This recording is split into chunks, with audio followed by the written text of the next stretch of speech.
Hello everyone, my name is John Wright, and this is my presentation for Japan Cinematic Journey, where I will be talking about the animated film Akira.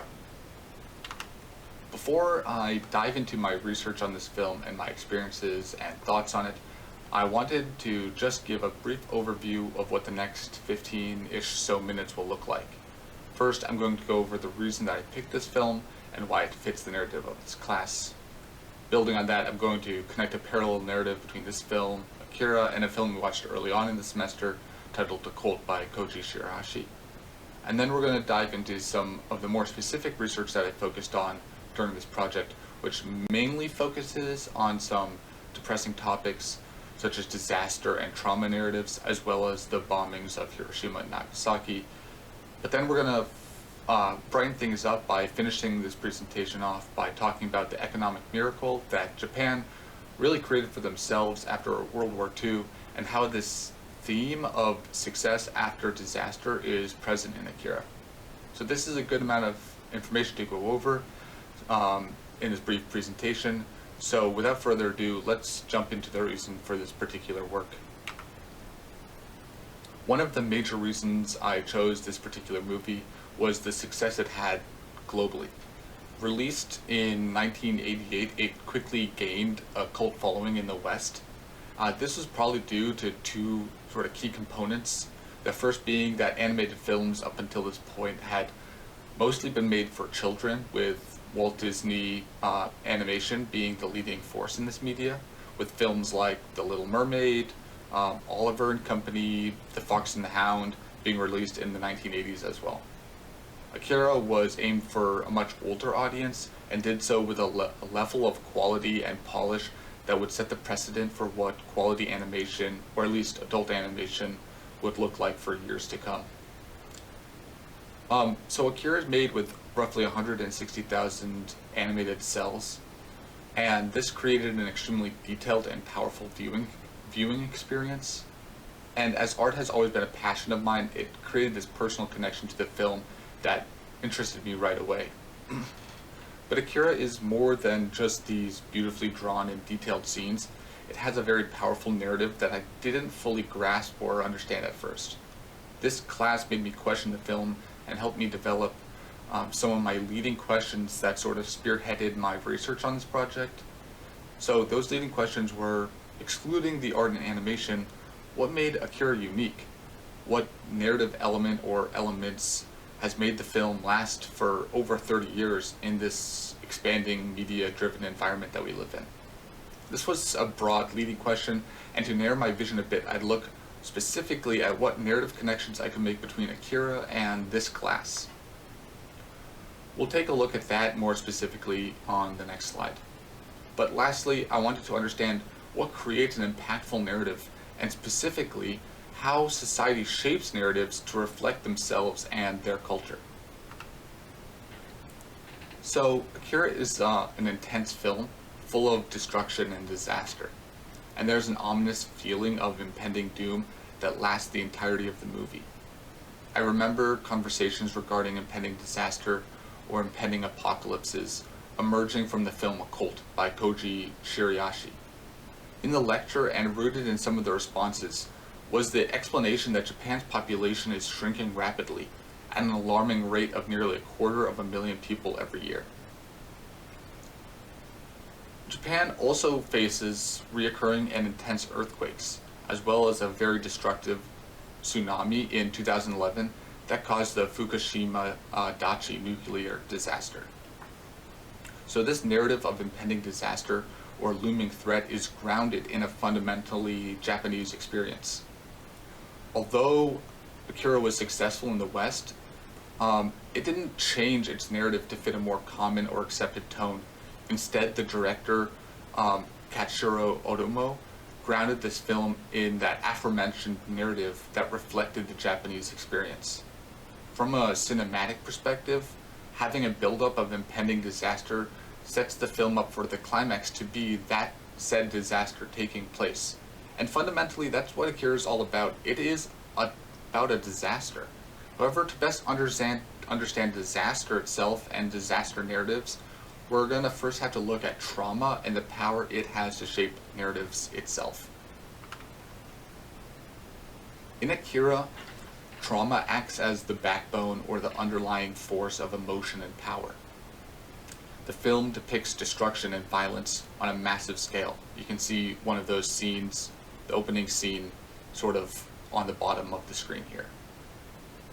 To understand this fully, however, we need to understand the historical Japanese experience of the bombing of Hiroshima and Nagasaki. To do this, I'll look at a book called The Long Defeat: Cultural Trauma, Memory, and Identity in Japan, written by Akira Hashimoto.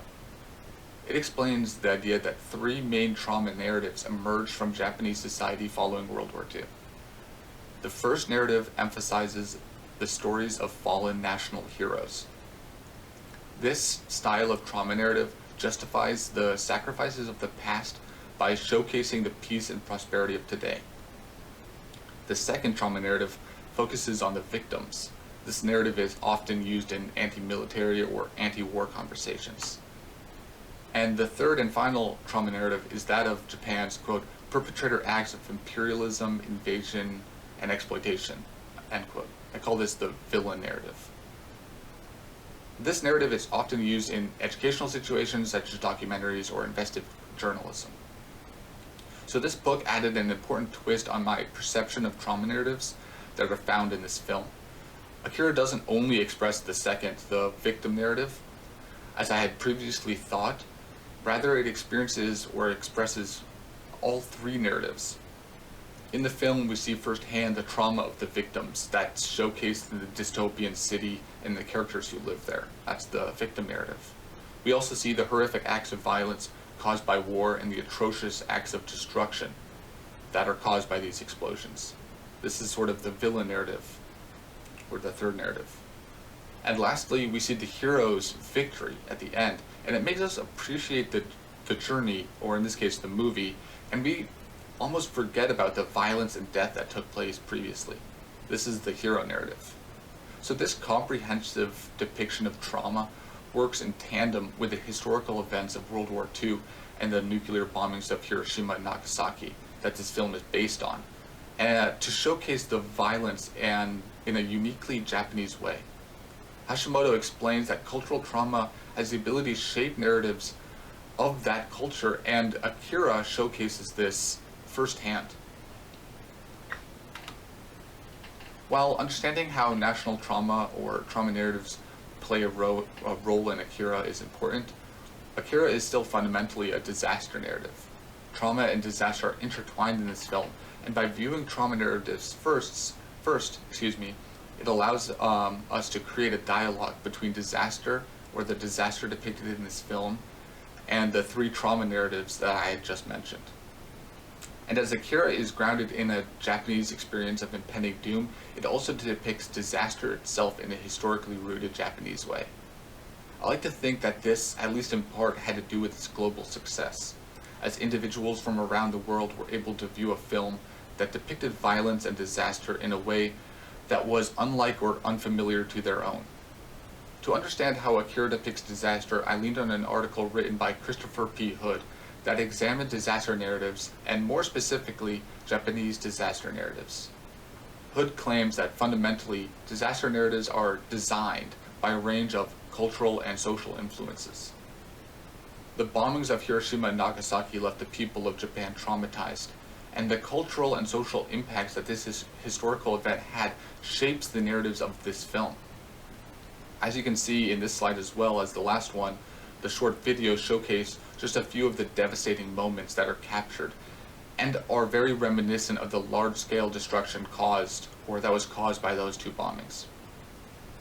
Furthermore, Hood shares a concept about disaster narratives that is easily connected to the work that Akira Hashimoto did regarding the three trauma narratives.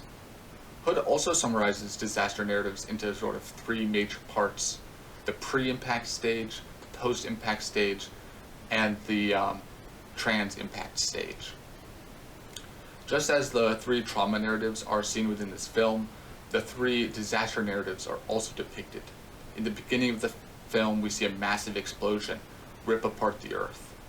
We then are fast forwarded in time and witness tragedy and disaster taking place firsthand. And lastly, we see the aftermath of that disaster and watch as a futuristic society tries to pull themselves back up from the dust.